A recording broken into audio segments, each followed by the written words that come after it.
రంగారెడ్డి జిల్లా రాజేంద్రనగర్ పరిధిలో ఓ వీధి కుక్క రెచ్చిపోయింది. బండ్లగూడ జాగిర్లో ఇద్దరు చిన్నారులు సహా ఓ మహిళపై దాడి చేసింది. నిన్న సాయంత్రం ఆరు బయట ఆడుకుంటున్న చిన్నారులకు వీధి కుక్క కరవగా వాటిని హాస్పిటల్కి తరలించారు. అయితే ఇంతలోనే మరో మహిళను ఆ కుక్క కరవటంతో స్థానికులు భయాందోళనకు గురయ్యారు. తమ ప్రాంతంలో కుక్కల బెడద ఎక్కువగా ఉందని చెబుతున్నారు.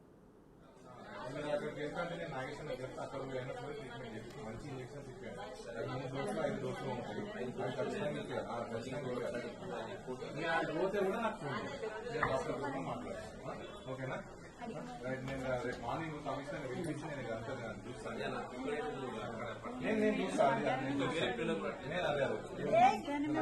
ప్లాన్ చేస్తున్నాం అంతలోపే.